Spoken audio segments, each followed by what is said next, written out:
Hello, everyone, and welcome back to the Outcomes Rocket podcast. I'm so thrilled to have everybody on the podcast today because we're going to be diving on a critical topic of ACOs and success stories, in particular, the engagement gap. What's missing in ACO success? We're going to explore why so many ACOs struggle to sustain patient engagement and how organizations like ThoroughCare and IRCCO are addressing these challenges. And joining me today, I've got some of the best experts in the country talking about it. I'm going to be speaking with Dr. Lauren Fore. She's the Chief Medical Officer at IRCCO. Todd Searls, who's the Executive Director and Representative from IRCCO ACO. And we also have Kathryn Anderton, Vice President of Clinical Services at ThoroughCare. Welcome to the podcast, everyone. I'm really excited that you could join us for today's discussion. Thank you. Happy to be here. So look, before we get into it, I always love to just kind of help you tell a story about yourself. Is there anything that you want our listeners and viewers to know about yourself before we get into the questions? And why don't we just start with Todd? You bet. So I came to accountable care organizations in 2018, working for a large vendor in the rural critical access hospital space, aggregator of all the critical access hospitals. So it's definitely been something that I've been involved with quite a bit and have seen everything from large academic medical centers to the smallest of the small rural succeed, and completely the opposite. I've seen the biggest fail and I've seen the smallest fail. So definitely an interesting space to have been in for the last 6-7 years. Love it. Well, awesome background, Todd. Excited to dig in with you. Dr. Fore. Yeah, so I'm a family practice physician and I've been working in critical access hospitals for my entire career. Then I've been able to get more involved with our ACO, IRCCO, over the last year as the CMO. So I still work in the clinical setting as a primary care physician, but now I'm also working with our ACO to help facilitate some of that provider engagement and buy-in, something I'm very passionate about, working to get our initiatives to our providers and then also getting a lot of feedback from our providers too and bringing it back to our ACO. That's beautiful. Dr. Ford, thanks for joining. And people have these types of conversations without a physician in the room, and I think that's so wrong. So I'm so glad you're here with us. Kathryn? I appreciate you saying that, Saul. My background is in nursing. I have experience kind of all across the healthcare landscape before landing in the care management space during the pandemic. And that's when you realize how helpful these care management programs are, especially between appointments and transitions. So my role at ThoroughCare and the role of my team is to really empower clinicians to establish how to do care management and incorporate that into their operations to improve patient outcomes. That's awesome, Kathryn. Thanks for that background. And it is about partnerships in the end for success. And that's the topic. So let's get into it now that we've had a chance to get to know everyone's background a little bit more. The first question that I want to make sure we cover is, why do so many ACOs struggle to keep patients engaged long-term? I would like to really dive back to our provider engagement. I think if we think about our ACO initiatives and even a lot of the metrics that CMS is putting out there, they are very much provider driven, whether that's the provider putting in a specific order or having a certain conversation with our patients or documenting something appropriately. We need our providers to really buy into these processes to help us then have those conversations with patients and to engage them. I've had different opportunities to talk with clinic administrators or even with schedulers. And sometimes they have difficulty having the patients buy into these different initiatives if they aren't using the provider's leverage. So if they're calling and saying, hey, you need this Medicare wellness visit, and they're like, yeah, I'm okay. But if we're having them call with a certain script saying, your provider, Dr. Fore, they want you to schedule this Medicare wellness, or I'm sitting and talking with the patient and I say, oh, I see you're due for your Medicare wellness. Let's get that scheduled. We're getting a lot more buy-in and engagement from our patients when our providers are also engaged. Yeah. And I would a really great point. Add to that, from the executive side, right? So it's also then very easy, I think, on the provider side to wonder if after a year or 2 or 3 of doing that, is this still a priority, right? So on the executive side of the fence, the C-suite, really needs to be proactive, I think. I mean, we lose a lot of patient engagement because we do in healthcare tend to put out there all of these burning fires. I mean, we know that there's going to be changes in Medicaid and things like that coming down. And so all those conversations happen at one time. And I really like to look to the executive suite to outline what are the priorities, right? How are we going to get paid under these value-based care programs that we're holding our providers, their care teams, and even the patients accountable for going and getting their mammograms and things like that. So I love it. If the providers are engaged with that sort of support, then they need to have a partner from the C-suite who then is willing to champion and also being willing to be proactive about identifying that providers are burned out, that every provider wants to take care of every patient that they've been assigned. I mean, I think that's just inherent in the providers who I work, Dr. Fore, especially, and all of her colleagues. But at the end of the day, are we really getting to 100% of those patients? And so we tend to lose engagement, I think, because the highest risk, highest priority patients may, bubble to the top like they should, but we can't lose sight of those who are starting to improve and perhaps fall down the call list just due to the number of staff we have, the hours in the day, the number of exam rooms. So again, I think the C-suite has a big hand in making sure that things are prioritized right, but then also ensuring that patients remain engaged in these programs through education of the care teams and everybody else. Yeah, thank you, Todd. I would also say I really appreciate that we're leading with the provider and the leadership buy-in, because oftentimes if that organization doesn't have that already established and clearly defined, then when it gets down to the care manager, they're not going to be able to really express that value to the patient with that kind of confidence to then have the patient want to opt in to do an elective program. We know it's beneficial, but that alone doesn't create patients that motivation for them to participate in the program. You really have to have that, their own personal buy-in. So I really loved hearing that we're going to strengthen that provider and then the leadership and then roll it out to the patients, because I think that's how you end up seeing positive results as well. Yeah, so well said, Kathryn. And beyond humanly possible is a theme that we keep hearing, doing more with less. So don't worry, toward the end here, we're going to talk about digital tools, things that we could do there. So sit tight, because that is something that we will cover today. Rural communities, right? It's one of those areas that I think could benefit most from this type of work.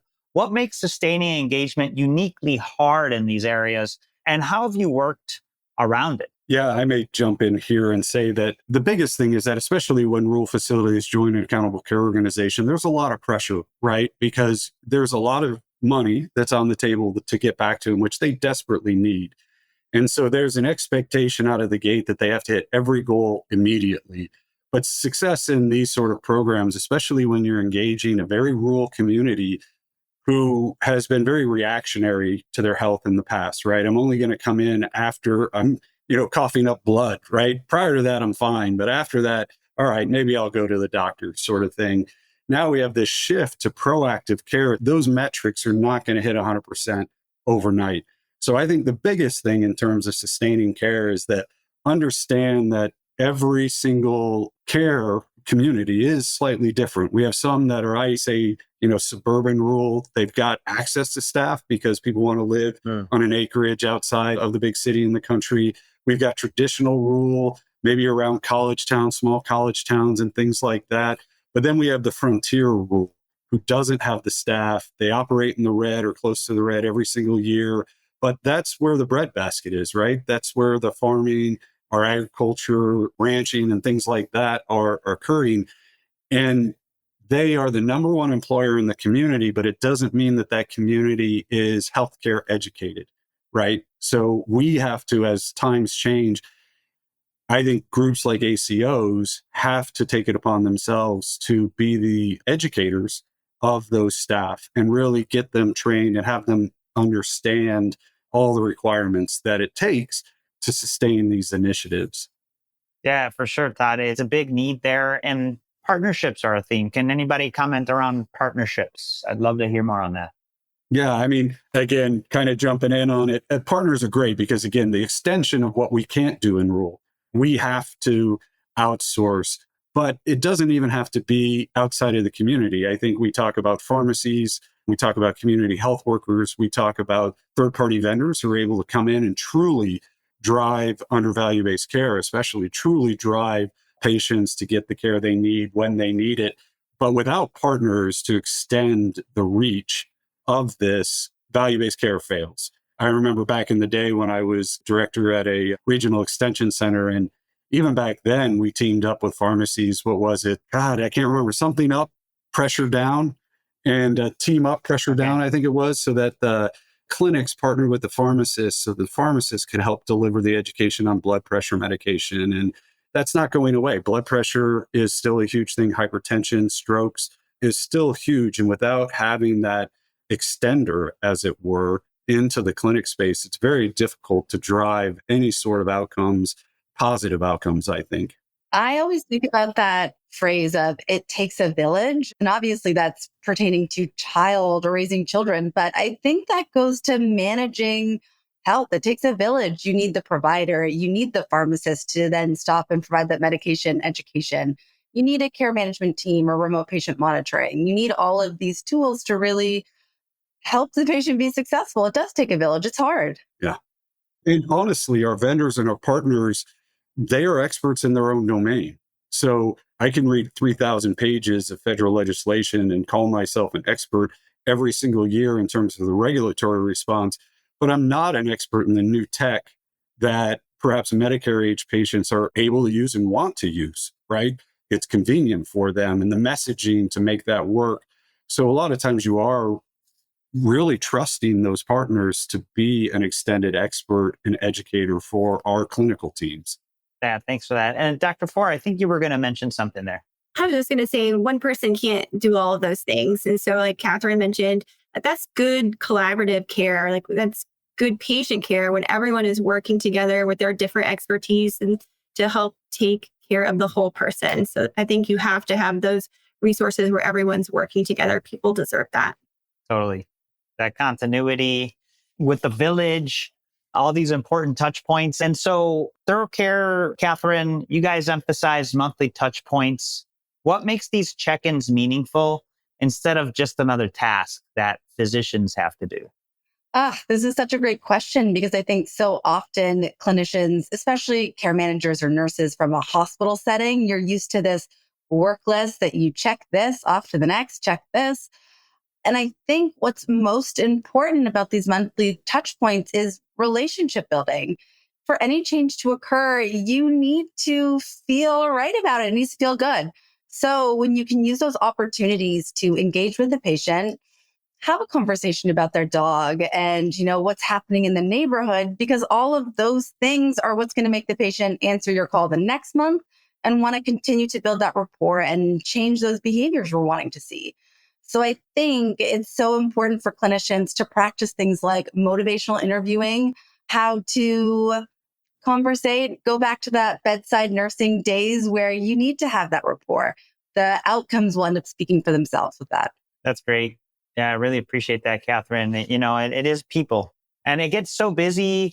We get so task oriented that we're just we have to force ourselves to get out of that and really make it a point to connect. And, the thing that I find really interesting is the work that IRCCO has done around this shared learning network. You guys have been very intentional about this. I'd love if you guys could share one engagement practice that you've seen spread successfully across all your members.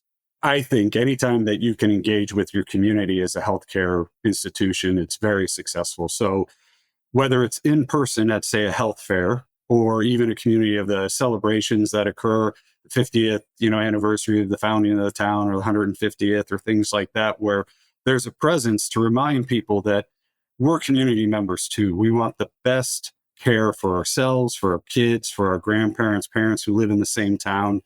And I think taking that to the next level, right? The modern time, even though it's been around now for dozens of years, is the internet and social media, right? We have providers who are going onto Facebook and talking about the importance of annual wellness visits. And in small towns, Facebook's still very big, right? I know that the TikTok generation and younger and things like that, And I have a 15-year-old. He asked Mindy and I, my wife and I, not that long ago, like, why do you guys use Facebook?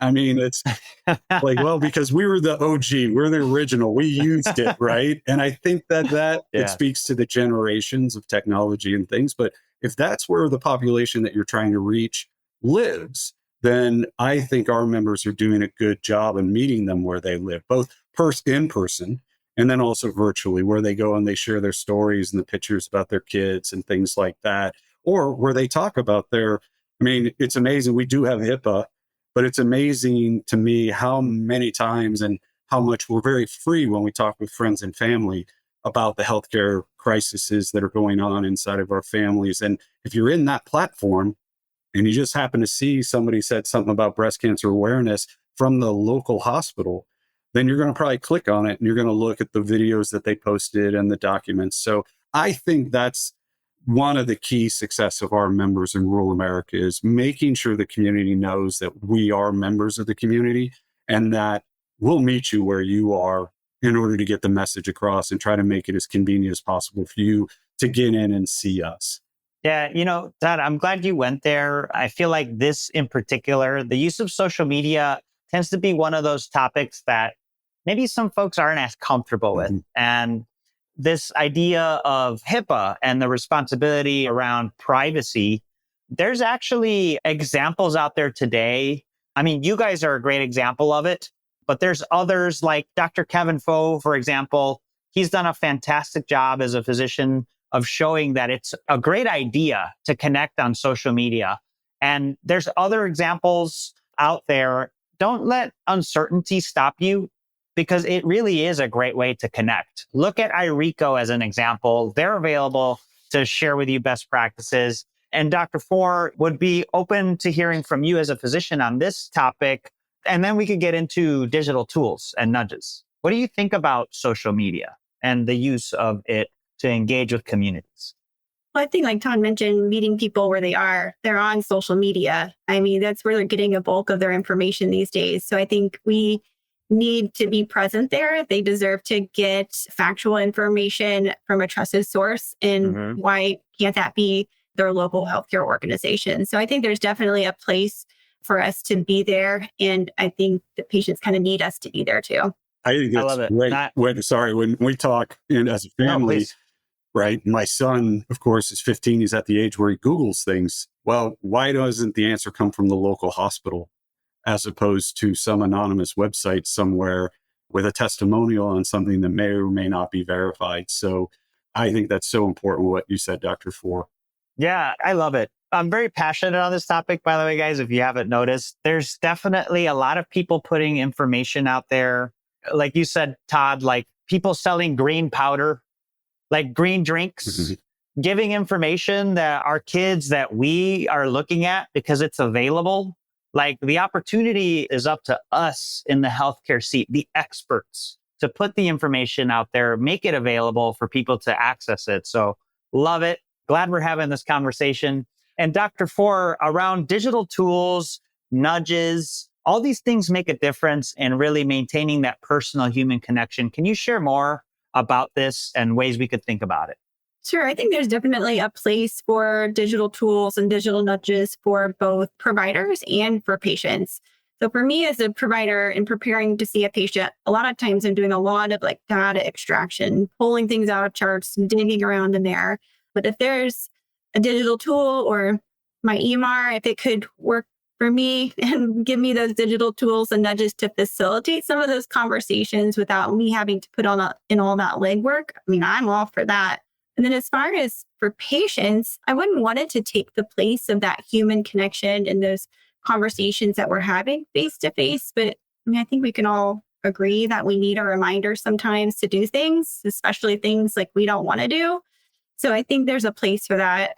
When I see a patient, maybe like their mammogram was due last month or something, we'll have a conversation. So we'll get it ordered and they'll get it done. But what if that appointment wasn't for 6 months down the road? Now it's almost a delay in care. And that's where I think the digital tools and nudges can be really useful, is helping to facilitate that patient's care in between those human interactions, those human face-to-face appointments. Yeah, thanks, Dr. Fore. And, from a ThoroughCare side, Kathryn, flexibility is key, right? Talk to us about omnichannel. Is there a play there? What are you guys seeing on that front? Absolutely. I think I am so grateful, Dr. Fore, you're reading my mind that, yeah, we can't replace one for the other. This is two necessary things because maybe one time you're talking with the patient, providing that education face to face, but then you have to reiterate that information to her daughter, who's a primary caregiver, and she's got a full-time job. So you should just send her a text. There's a lot of different ways that we can use these digital tools to work for us. One, having integration. So it is available, readily available, because you can't be jumping between several different systems as you're also trying to have a conversation with the patient. So that's where having technology work for you, I believe was what was said, is I think best practice too. And then realizing that nurses, care managers are great at triaging in life. So some things we can have more of a hands-off approach, but knowing when to have that face-to-face or phone-to-phone interaction is so important. You can never replace that in my experience. Thanks for that, Kathryn. Todd, let's get back to you on this next one. Sure. How has care management software like ThoroughCare, for example, helped roll out programs and overcome tech hurdles? Well, I can tell you, no hospital, be they rural or otherwise, wants to manage a new app on a patient's phone themselves. So having a partner who understands not only the technology, but that is part of their service, is to troubleshoot that, to get connected with them, make sure that they can ask questions back and forth. And you've got almost that extra line of support. So from the tech hurdle side of things, I used to be an IT director. The first thing I want to know, is this going to be put on my staff to support the communication means, the apps today, or is that something that my partner is going to help with? So I think partners who do that, like ThoroughCare, who have a whole care management suite around them in which they call in and they talk to the patient, they document it, they may send them reminders if they're using some sort of chat app or things like that. That is so important to have, because then I, as the executive director or as a CEO in a hospital, I don't have to follow up on that. I know it's being done because they're our partner and they're taking care of it. I also think that it's not just the technological hurdle, it's really the education hurdle. In terms of, if I'm partnering with a vendor for my rural facilities, one of the biggest things that I want to be sure of is that that vendor partner of mine is a subject matter expert, like I alluded to earlier, and that the care managers, as Kathryn, you had mentioned, right, the motivational interviewing, trying to get to the why behind patients have failed to meet their healthcare goals in the past, being able to have those conversations. Sometimes staff in rural areas just haven't received that training, and it's a lot of triage, treating, reactionary care. So I truly believe that the vendors truly are trusted partners when it comes to delivering that. And then I would say lastly, right, unifying all the conversations, ensuring that's what's happening on the vendor partner side is flowing in some way, shape, or form into the practice, right? The one thing that providers are absolutely correct in wanting to ensure never happens, in my opinion, is that they lose track of all of the care that's occurring outside of the four walls of their clinic. They want a true partner who's going to report back in. Kathryn, as you said, right, they're talking to the patients about their dogs, their family, but then suddenly they hear that, they just lost their sister, they just lost their brother-in-law, their daughter's going through healthcare crisis. Well, is this now a person who's going into depression because life has become so overwhelming? And they will then flag it for the clinic staff.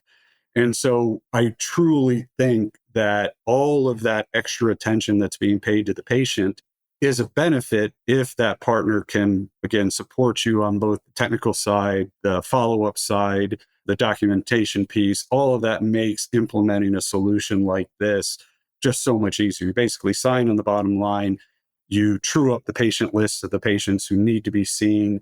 And that a lot of times is partnership as well, in terms of what's best practice, what have other groups done, care cohorts, things like that, that small practices who are inexperienced in these value-based care programs may not know who to prioritize. And so I do think that again, it takes a village, all that good stuff. And as Dr. Fore said, there's just no way one person or one pod or one team can do everything that needs to be done to deliver exceptional healthcare. So, yeah, I definitely think care management vendors have stepped into a very big need, especially in rural America, where there just isn't enough people and they can't afford the technology if they wanted to implement it themselves outright. Well said, Todd. And it gets complicated, right? There's chronic care management, there's transitional care, there's RPM, there's mental health. So there's so many programs. Why encourage multi-program adoption across providers beyond just CCM? Would love to hear from Dr. Fore on that one.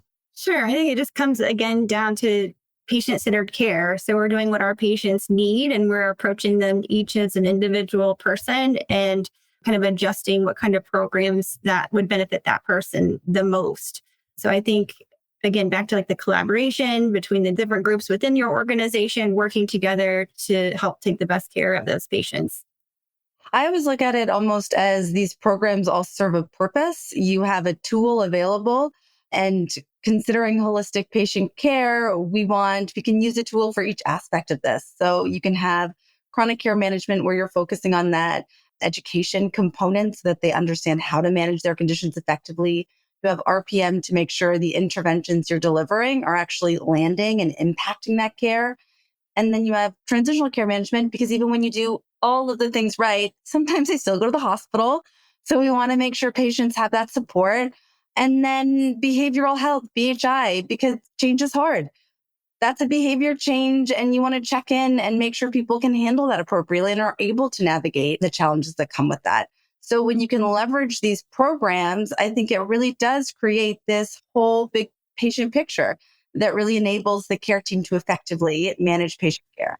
I'm glad you both started, because then I have to put on my executive director finance hat, right? That says at the end of the day, it's all about the money. And if you're only focused on one thing, just like Kathryn, you mentioned, right? Transitional care may be missed, right? Because you discharged a patient to a skilled nursing facility, but a lot of times those skilled nursing facilities aren't going to call you back when that patient gets discharged to the home or anything else, and you don't even know it. And then suddenly an issue happens because what they were discharged with from that care facility was bad advice or no advice or something else. And so having someone there who can follow up and recommend the appropriateness of care, right? Chronic care management, where we call patients monthly, doesn't have to be right forever. It's the idea is that you're checking in with them after an episode, say sepsis. And we know that after a septic episode, fortunately, if the patient survives, they're still probably going to have some unfortunate healthcare issues to deal with. And we get them through that, and then you graduate them from that. But that doesn't mean you're done, because you may want to take them down from chronic care management to the remote patient monitoring for one condition. And so the billing changes on the back end. But if all you're doing is putting one tool in your toolkit, then you're missing out on a ton of good healthcare for the patient. But in my experience, also, you're missing out on revenue, in-year revenue for your clinics. And you're also missing out on maximizing the shared savings, because it's probably going to lead to a downstream readmission, a new hospitalization, a visit to a specialist instead of the PCP. So to me, that whole suite of care management has to be, if your team can't deliver it, then they need a partner who can help you step in and do that. Otherwise, again, you're leaving money on the table and the patient's just not getting the care that they need. Yeah, thank you guys. That's really great to hear the different perspectives on that from Dr. Fore's listen, understand, and deliver that care that the patient needs most, to the full program picture that Kathryn offered up. And then finally, threading the needle through all of the necessary financials to make sure it all makes sense is definitely critical for success. Look, I think we're going to have to do a part 2 on this, guys, because this is so juicy. But if we wanted to leave our listeners, our viewers with final advice, what would you tell them? These ACOs wanting to close this engagement gap, what would you leave them with? I could start. So I'm going to fall back on our provider engagement. I'm very passionate about engaging our providers, whether that's within their own organizations or within our ACOs. But I think if we take the time to really educate our providers on what our ACOs are, what they're doing, and then the why behind that, I think that will carry over to our patients. Our providers are talking to patients every day, and we will see them start to facilitate some of those conversations, and then we'll get more patient engagement too. So I think you can't say that you've always done it this way before, right? You have to be willing to change your processes. And that's very difficult. I think it's very difficult for providers who have been there for 30 years, the same way it's difficult for executives who have been managing their hospitals for 30 years. Value-based care is a new paradigm. And so if out of the gate, the very first thing I think you should be thinking about is kind of doing an organizational assessment of attitudes towards change and really figuring out where you're going to need more support to get people to move in this new direction. And I think that goes back to what Dr. Fore said, which is communication. You have to sit down and explain this to everybody, that you're not doing it just to check a box, just to avoid a financial penalty. This is truly better care for the patients, but it may come with some pain while you work through those things. But here's what I'm going to do as an executive to support those pain points. If you fail to have that conversation before you even begin, you're 10 steps behind your peers who did have that conversation. Thank you, Todd. Yesterday's tools won't serve us tomorrow. Love that. Kathryn? Yeah, I think for me, one piece of advice I would give to ACOs to close this engagement gap is to really invest in the care managers and their ability to communicate. That soft skill of motivational interviewing really goes a long way to strengthen that engagement long term and to have patients coming back for other things too. And so I see a lot of patients fall off of the care management program because that engagement wasn't there. They're not feeling super cared for or understood, or maybe they're feeling like they're being talked to or talked at. So I would really, really strengthen that motivational interviewing skill. I love it.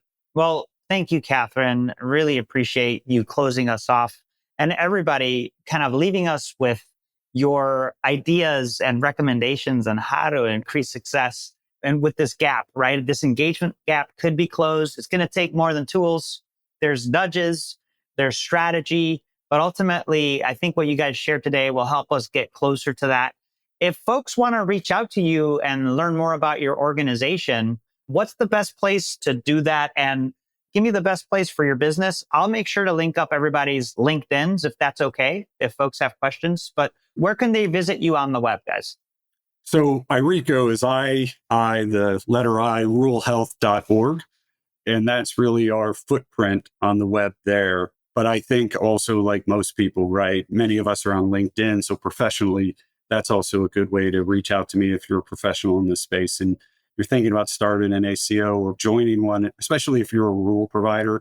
Again, it is so great to network with your peers and talk about what you think your strengths are, what your weaknesses are, and then try to group think ways around that based on your unique situation. So I would say those are probably the two best places to find me. Awesome. Dr. Fore? The same. So I have the same website as Todd. Also on LinkedIn, that would be absolutely fine to reach out to me that way. Brilliant. And Kathryn? If anyone has any more interest in learning anything about ThoroughCare, the care management platform, they can go to www.thoroughcare.net for more information. Beautiful. Well, I want to thank all of you for joining me on today's session. I think we're all in a lot better place after listening to the insights that Todd, Dr. Fore, and Kathryn shared with us. Thank y'all for tuning in. Be ready for a part 2, maybe, if we could chat about that next time, because this was a really good one with more to unpack. But Todd, Dr. Fore, Kathryn, thank you so much for joining us. Thank you. Thank you.